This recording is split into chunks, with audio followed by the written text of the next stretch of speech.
Dans la précédente vidéo, nous avions réfléchi sur les écrits de Monseigneur Lefebvre qui nous argumente en posant des questions du genre en raison des déficiences de la nouvelle messe, eh bien, elle ne peut pas obliger à l'obéissance.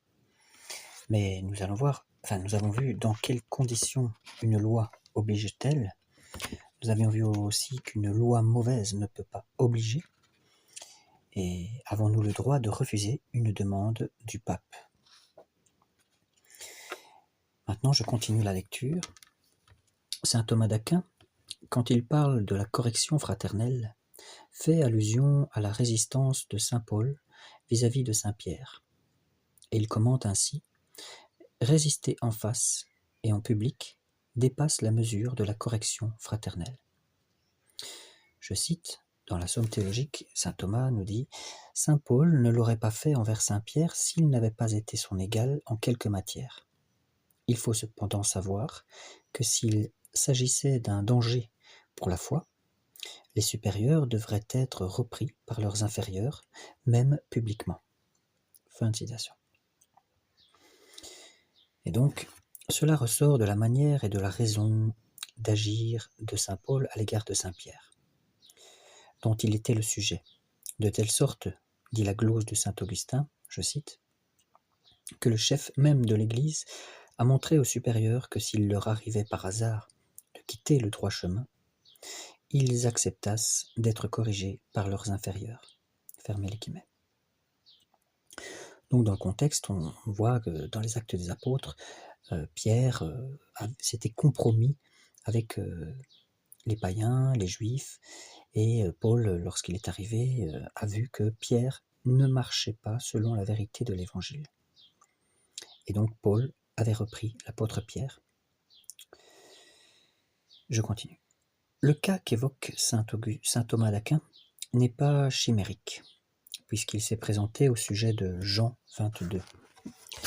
Celui-ci crut pouvoir affirmer comme une opinion personnelle que les âmes des élus ne jouiraient de la vision béatifique qu'après le jugement dernier.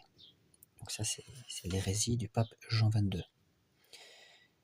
Il écrivit cette opinion en 1331 et en 1332, il prêcha une opinion semblable au sujet de la peine des damnés. Il entendait proposer cette opinion par un décret solennel. Mais les réactions très vives de la part des dominicains, surtout ceux de Paris, et les réactions des franciscains, le firent renoncer à cette opinion en faveur de l'opinion traditionnelle définie par son successeur Benoît XII en 1336. Et voici ce que dit le pape Léon XIII dans son encyclique Libertas Praestantissimum en 1888. Je cite. « Supposons donc une prescription d'un pouvoir quelconque qui serait en désaccord avec les principes de la droite raison et avec les intérêts du bien public. Entre parenthèses, à plus forte raison avec les principes de la foi. Fermez la parenthèse. Eh bien, elle n'aurait aucune force de loi. Et donc, je répète la phrase. Supposons donc qu'une prescription d'un pouvoir quelconque qui serait en désaccord avec les principes de la droite raison et avec les intérêts du droit public, du bien public, eh bien, quand ça concerne les principes de la foi, eh bien, cette prescription n'aurait aucune force de loi. Et un peu plus loin, je cite encore le pape Léon XIII, « Dès que le droit de commander fait défaut, ou que le commandement est contraire à la raison, à la loi éternelle, à l'autorité de Dieu, alors il est légitime de désobéir. Nous voulons dire aux hommes afin d'obéir à Dieu. » Fin de citation. Monseigneur Lefebvre continue. Or, notre désobéissance est motivée par la nécessité de garder la foi catholique. Les ordres qui nous sont donnés expriment clairement qu'ils nous le sont pour nous obliger à nous soumettre sans réserve au Concile Vatican II, aux réformes post-conciliaires et aux prescriptions du Saint-Siège, c'est-à-dire à des orientations et des actes qui minent notre foi et détruisent l'Église. ce à quoi il est impossible de nous résoudre. Collaborer à la destruction de l'Église, c'est trahir l'Église et notre Seigneur Jésus-Christ. Or, tous les théologiens dignes de ce nom enseignent que si le pape, par ses actes, détruit l'Église, nous ne pouvons pas lui obéir, et il doit être repris respectueusement, mais publiquement. Je lis la note. À ce sujet, nous pouvons citer saint Robert Bellarmin. Je cite, « Tout comme il est licite de résister au pontife qui attaque le corps, il est licite de lui résister s'il attaque les âmes et détruit l'ordre civil, et surtout s'il essaye de détruire l'Église. Je dis que c'est licite de lui résister en n'exécutant pas ses ordres ou en empêchant l'exécution de sa volonté. Néanmoins, il est illicite de le passer en jugement, de le punir et de le déposer. » Donc, saint Robert Bellarmin écrit cela dans De Summo Pontifice. Alors, ensuite, Vittoria, je cite, « Si le pape, par ses ordres ou ses actes, donc c'est un théologien, je suppose, Vittoria, si le pape, par ses ordres ou ses actes, détruit l'Église, on peut lui résister et empêcher l'exécution de ses ordres. » Il écrit cela Obras de Francisco de Vittoria. Maintenant, l'autre théologien, Suarez. Je cite, « Si le pape pose un ordre qui est contraire aux droites coutumes, on ne doit pas lui obéir. » C'est écrit dans De Fide Disputatio 10. À noter que les théologiens citent comme faute grave du pape contre le bien commun, je cite, « Ne pas observer ce qui a été commandé universellement par les conciles œcuméniques ou par le siège apostolique, spécialement en ce qui concerne le culte divin, s'il ne veut pas observer ce qui concerne le culte universel de l'Église. » Et ça, c'est spécialement le cardinal Torquemada dans la Summa de Ecclesia, écrit en 1560. Aussi, un avis de théologien qui dit « Vouloir, je cite, abolir toutes les cérémonies ecclésiastiques qui ont été confirmées par la tradition apostolique, comme le remarque Cajetan. » Voilà, ça c'est aussi une erreur très grave, une faute grave. C'est repris dans Suarez de Caritate. Alors, voyons maintenant le point 4, l'obligation d'utiliser les livres liturgiques donnés par l'autorité. Au contraire, lorsqu'une réforme comme celle du pape Jean XXIII ne touche pas à notre foi, ne diminue pas notre foi, nous devons reconnaître l'autorité du souverain pontife qui édicte ce livre, ce nouveau bréviaire. Par exemple, le bréviaire dit de Jean XXIII, promulgué par le pape Jean XXIII par le motu proprio Rubricarum Instructum en 1960, eh bien, il réformait le bréviaire promulgué par saint Pie X, alors en vigueur. Et donc, si cette réforme ne touche pas à notre foi et ne la diminue pas, nous devons nous y soumettre, même si nous avons une affection plus grande pour le bréviaire ou le missel de saint Pie X. Par conséquent, nous devons prendre garde de nous attacher simplement à un désir particulier, un désir personnel, une sensibilité quelque part. Quand il y a des livres qui sont donnés par l'autorité du Saint-Siège, du Saint-Père, eh bien, il y a une certaine obligation quand même, dès lors que cela ne fait pas de tort à notre foi catholique. Mais alors, on peut se poser la question, est-ce le pape qui a imposé la nouvelle messe? Il y a eu des vices de forme dans la publication et dans l'application des décrets liturgiques. La promulgation de ces décrets a été douteuse, et la réforme imposée de façon déloyale, notamment en Espagne et en Italie. Point 1. Paul VI a-t-il lu l'Institutio Generalis avant de la signer? Au moment où cette messe normative, donc la messe Paul VI, la nouvelle messe, a commencé à se réaliser, j'ai été tellement épouvanté que nous avons fait une petite réunion avec quelques prêtres, quelques théologiens, dont il est sorti le bref examen critique, qui a été porté au cardinal Ottaviani. Je présidais cette petite réunion. On s'est dit, il faut aller trouver les cardinaux. On ne peut pas laisser faire cela sans réagir, nous dit monseigneur Lefebvre.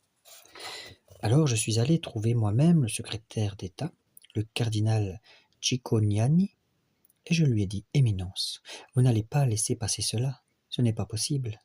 Qu'est-ce que c'est que cette nouvelle messe? C'est une révolution dans l'Église, une révolution dans la liturgie. Fin de citation. Et le cardinal Cicognani, qui était le secrétaire d'État de Paul VI, s'est pris la tête dans les mains et m'a dit « Oh, monseigneur, je sais bien. Je suis d'accord avec vous, mais qu'est-ce que je peux faire? Le père Bonini peut entrer dans le bureau du Saint-Père et lui faire signer ce qu'il veut. » Fin de citation. C'est le cardinal secrétaire d'État qui m'a dit cela, vous vous rendez compte? Donc, le secrétaire d'État, la personnalité numéro 2 de l'Église après le pape, était mis en état d'infériorité par rapport au père Bonini. Celui-ci pouvait entrer chez le pape quand il voulait et lui faire signer ce qu'il voulait. Alors, cela peut expliquer pourquoi le pape Paul VI aurait signé des textes qu'il n'aurait pas lus.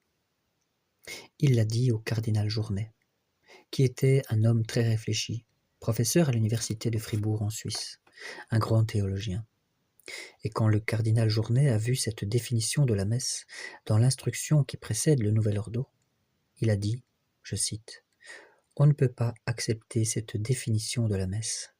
Il faut que j'aille à Rome voir le pape. » Fin de citation. Il y est allé et a dit, je cite, « Très Saint-Père, vous ne pouvez pas laisser cette définition, elle est hérétique. Vous ne pouvez pas continuer à laisser votre signature sous une chose comme celle-là. » Fin de citation. Et le Saint-Père lui aurait répondu, entre parenthèses, le cardinal Journet ne me l'a pas dit à moi-même,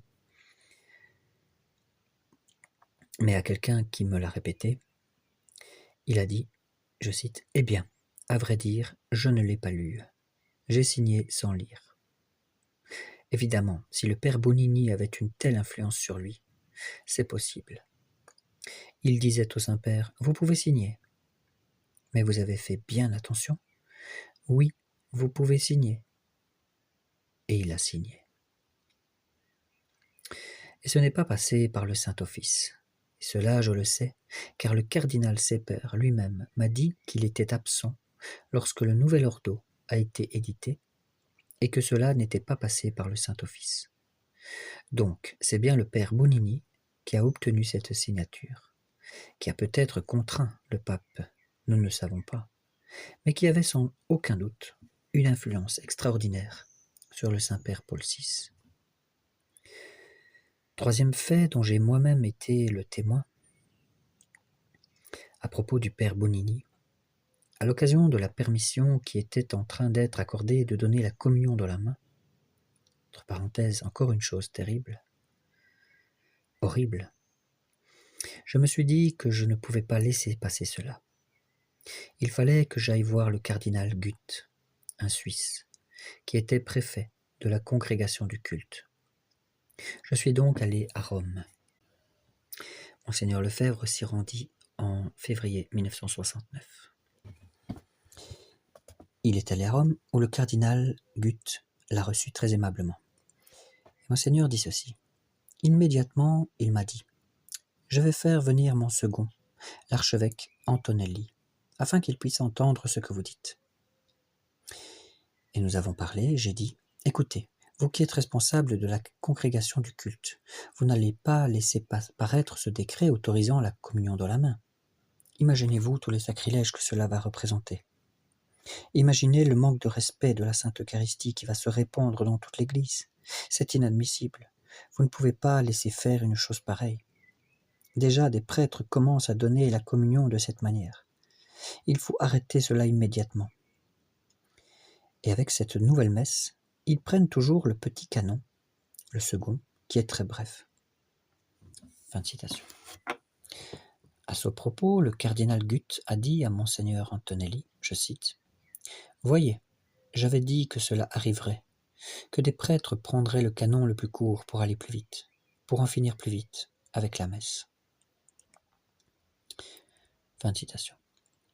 Après, le cardinal Guth m'a dit « Monseigneur, si on me demande mon avis, et parenthèse, quand il disait « on », c'était du pape qu'il s'agissait, puisque personne n'était au-dessus de lui que le pape, fermez la parenthèse. Mais je ne suis pas sûr qu'on me le demande. Lui, préfet de la congrégation du culte, chargé de tout ce qui touche au culte, à la liturgie, eh bien, il dit « Je me mettrai à genoux, monseigneur, devant le pape, et je lui dirai, très Saint-Père, ne faites pas cela, ne signez pas ce décret. Je me mettrai à genoux, monseigneur. Mais je ne sais pas si l'on m'interrogera, car ce n'est pas moi qui commande ici. » Fin de citation. Cela, je l'avais entendu de mes oreilles.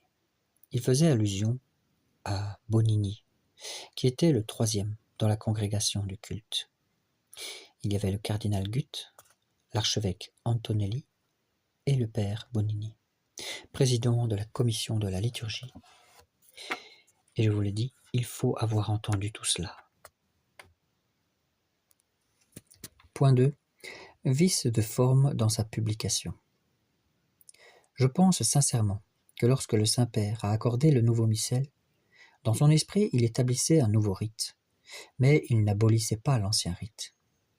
C'est Monseigneur Bonini qui, lui, a voulu absolument supprimer l'ancien rite, parce qu'il s'est bien rendu compte que si l'on ne supprimait pas l'ancien rite, on n'arriverait jamais à faire passer le nouveau. Il y a eu dans la publication de la loi demandant la célébration du nouveau rite, et dans son application, des vices de forme, tels qu'on peut vraiment douter de sa validité. Certainement. Dans les Acta Apostolicae Sedis, c'est un organe officiel du Vatican qui sont publiés, où sont publiés les actes officiels. Et donc dans ces actes-là, il y a eu 2 éditions de la même constitution apostolique du pape Paul VI. Et c'est bien la même constitution, puisque la date est la même. Il y a donc eu 2 éditions différentes des actes apostoliques dans 2 livres différents. Une première édition datée du 3 avril 1969 et une deuxième, aussi datée à Rome du 3 avril 1969, les mêmes dates. Donc c'est bien la même constitution. Or, dans cette même constitution qui est reproduite, il y a un article qui est ajouté. Et qui l'a ajouté? S'il est ajouté, il faudrait le dire explicitement. Il devrait être notifié et signé à nouveau par le pape. Par ailleurs, personne n'a le droit de modifier une constitution, sinon celui qui l'a signée, donc le Saint-Père lui-même. Donc, il aurait fallu une modification explicite de la constitution par le pape lui-même.